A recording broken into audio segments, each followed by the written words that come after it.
दोस्तों, फ्रांस की एम्बेसी में रशियन लड़की के साथ वकील साहब एकदम नग्न होकर के उसकी टांगे उठा करके सेक्स कर रहे होते हैं। आखिर एक रशियन लड़की जो वकील साहब से शारीरिक संबंध बना रही होती है और काफी ज्यादा चीख रही होती है, चिल्ला रही होती है, लेकिन जो वकील साहब होते हैं वो जबरदस्ती उस रशियन लड़की के साथ संबंध बना रहे होते हैं। आखिर एक रशियन लड़की की ऐसी क्या मजबूरी थी कि वकील साहब उसकी एम्बेसी में ही घुस करके उसके साथ संभोग कर रहे होते हैं। इधर जो रशियन लड़की रहती है जिसका नाम फैले रहता है, फैले काफी ज्यादा रिक्वेस्ट करती है कि वो उसके साथ ऐसा ना करे, लेकिन जो वकील साहब रहते हैं वो उस लड़की की एक नहीं सुनते और ना जाने कितनी पोजीशन में उस लड़की के साथ गलत काम करते हैं। हम आपको पूरी कहानी सुनाएंगे, इस रात से भी पर्दा उठाएंगे, लेकिन उससे पहले हम आप लोगों से कुछ कहना चाहते हैं। हमारा चैनल नया है, आप लोगों के प्यार की सपोर्ट की बेहद ज़रूरत है। अगर आप लोगों ने अभी तक हमारे चैनल को सब्सक्राइब नहीं किया है तो कर लीजिए। साथ ही कमेंट बॉक्स में आप लोग अपना और अपने शहर का नाम भी लिखिए, ताकि हमें पता चल सके हमारा वीडियो कहाँ से देखा जा रहा है और कहाँ तक पहुँच रहा है। कुछ दोस्तों ने अपना नाम लेने को कहा था। कानपुर से विजेंद्र जी, अविनाश शर्मा, कुलसुम बेगम, रिहाना बानो, तबस्सुम, आफरीन, गुड्डू यादव, आप लोगों को कमेंट करने के लिए दिल से धन्यवाद। हैदराबाद से नूरुद्दीन आलम, परवेज आलम, आबिद खान, संजय कुमार, अभिशार कुमार, पल्लवी देवी, आप लोगों का कमेंट करने के लिए धन्यवाद। ऐसे आप लोगों में अच्छे अच्छे प्यारे प्यारे कमेंट करते रहिए। अगर आप चाहते हैं कि मैं अपनी वीडियो में आपका नाम लूँ तो आप हमें कमेंट बॉक्स में लिख सकते हैं। तो चलिए शुरू करते हैं आज की ये कहानी। बने रहिए हमारे साथ अंत तक। ये कहानी बनारस की है, काशी विश्वनाथ की है। बनारस जहाँ पर पूरी दुनिया से लोग घूमने आते हैं। अब ऐसे में ये जो फैले रहते हैं वो बनारस की संस्कृति के बारे में काफ़ी ज़्यादा सुनी रहती है। वो भारत आना चाहती है और यहाँ की संस्कृति सीखना चाहती है और अपने मन को शांत करना चाहती है, इसलिए वो शांति की प्राप्ति के लिए भारत आती है।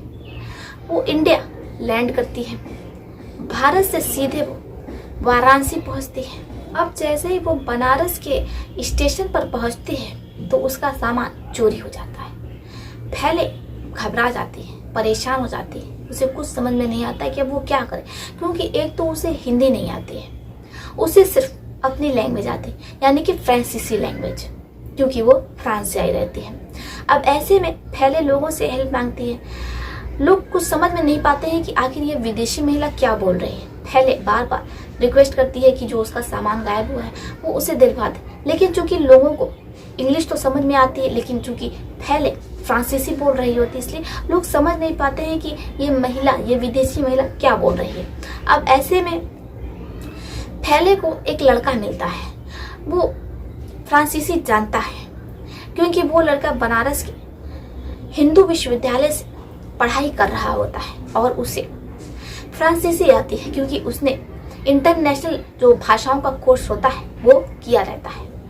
अब ऐसे में वो लड़का पहले की हेल्प करता है। पहले बहुत खुश होती है क्योंकि पहले तो वो बहुत घबराई होती है।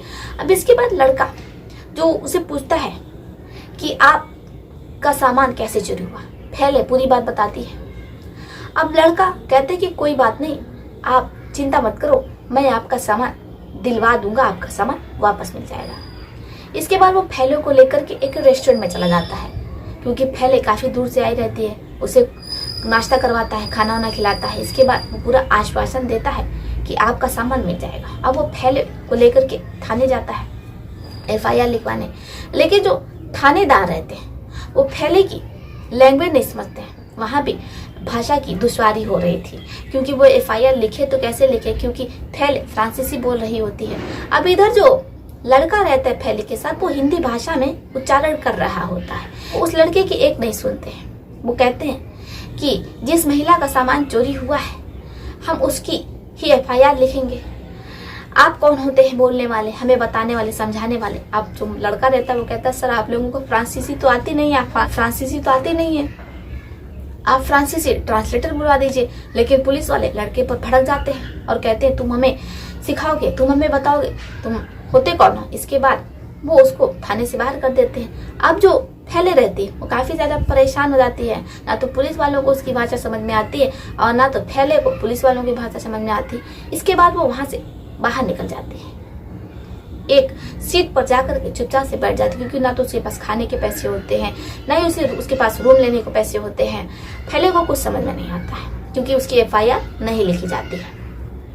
अब जो लड़का रहता है वो अब भी वहां पर खड़ा रहता है। फैले जैसे उस लड़के को देखती है तो उस लड़के के पास जाती है।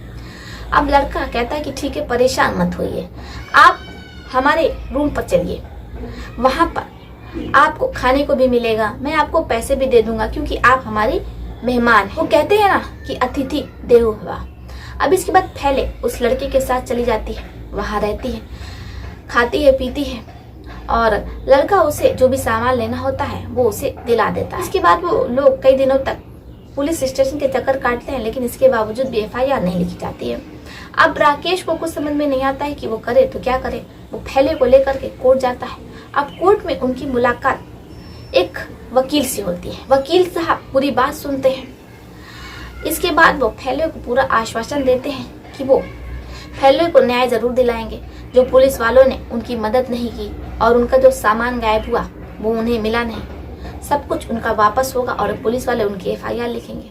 वकील साहब चार्जशीट तैयार करते हैं और चार्जशीट की एक कॉपी जज के समक्ष पेश कर देते हैं। सुनवाई चालू होती है। सब कुछ अब धीरे धीरे आगे बढ़ रहा होता है, न्याय की प्रक्रिया चल रही होती है। लेकिन एडवोकेट आशुतोष, जिनका शहर में बहुत नाम रहता है, और कोई ऐसा केस जो वो लड़े हों और हार गए हों, एडवोकेट आशुतोष ये केस लेने को इसलिए तैयार होते हैं क्योंकि राकेश जो उनका साथी रहता है, उनका दोस्त रहता है, दोनों एक साथ वकालत किए रहते हैं। लेकिन राकेश जो वकालत में ना आकर के वो किसी दूसरे काम में लग जाता है, इसलिए एडवोकेट आशुतोष ये केस लेने को तैयार हो गए थे।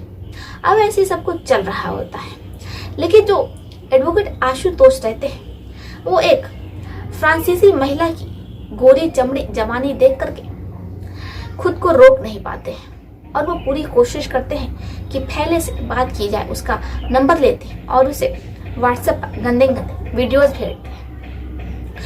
पहले तो फैले कुछ नहीं कहती, लेकिन जब हद हो जाती है तो वो राकेश को पूरी बात बता देती है। अब राकेश कहता है ये तुम्हारी हेल्प कर रहे हैं, ऐसे में अगर तुम उन्हें कुछ बुरा भला कह दोगी तो फिर वो तुम्हारी मदद नहीं करेंगे और तुम्हारा सामान कभी भी वापस नहीं मिलेगा और तुम्हारा पासपोर्ट जब नहीं मिलेगा तो तुम अपने देश फ्रांस वापस कैसे लौटोगे। फैलो को भी लगता है कि राकेश सही कह रहा है। अब इसके बाद वो उन्हें कुछ नहीं कहते हैं। इधर एडवोकेट आशुतोष को लगता है कि लड़की कुछ नहीं बोल रही है, इसका मतलब उसकी हाँ है। अब इसके बाद वो एक दिन फैलो को अपने चैम्बर में बुलाते हैं। फैले जाती है तो एडवोकेट आशुतोष जो अपनी अगल बगल झांकते हैं, देखते हैं कि आसपास कोई नहीं। वो तुरंत फैले के पास जाते हैं और फैले के शरीर को, उसके निजी अंगों को छूने लगते हैं। फैले मना करती है, लेकिन एडवोकेट आशुतोष कहते हैं क्या तुम्हें अपने देश वापस नहीं जाना है? मैं ही तो तुम्हारा केस लड़ रहा हूँ, इसलिए कॉम्प्रोमाइज कीजिए। अब फैले कुछ नहीं कहती है। एडवोकेट आशुतोष फैले की दोनों टांगे उठा देते हैं और अपने चैम्बर में ही फैले के शरीर से एक एक कपड़े नोच करके फेंक देते हैं और फिर वो फैले के साथ शारीरिक संबंध बनाते हैं। ऐसे लगातार कई घंटे हो जाते हैं। एडवोकेट आशुतोष फ्रांसीसी महिला फैले को नोच रहे होते हैं। इसके बाद वो सीधा दिल्ली जाती है, फ्रांसीसी हेडक्वार्टर पर। वहां पर वो पूरी बात बताती है। अब जैसे फ्रांसीसी हेडक्वार्टर पर लोग फैले के साथ हुई इस घटना के बारे में सुनते हैं तो वो तुरंत बनारस के थाने पर फोन करते हैं। FIR लिखी जाती है और फिर पुलिस वाले तत्परता दिखाते हुए फैले का सामान खोज निकालते हैं। फैले का पासपोर्ट मिलता है और फैले अपने देश फ्रांस वापस लौट जाती है। लेकिन उसके साथ जो यहाँ भारत में और जो वो अपने साथ छवि लेकर के गई भारत की, और जो यादें लेकर के गई, और जो फैले के साथ एडवोकेट आशुतोष ने किया वो कहां तक सही था? आप लोग हमें कमेंट बॉक्स में लिखिएगा जरूर। और आपको ये घटना, ये सच्ची कहानी कैसी लगी और आपको इससे क्या कुछ सीखने को मिला, आप लोग हमें कमेंट बॉक्स में लिख सकते हैं। आशा करते हैं कि आपको ये सच्ची घटना बेहद पसंद आई होगी। बाकी दोस्तों, आपका इस पर जो भी राय है आप हमें कमेंट बॉक्स में लिखिए। तो चलिए दोस्तों, फिर चलती हूँ, मिलते हैं आपसे किसी और सच्ची कहानी में, किसी और सच्ची घटना। तब तक के लिए आप अपना और अपने परिवार का ध्यान रखिए। आदाब, सत श्री अकाल, नमस्कार।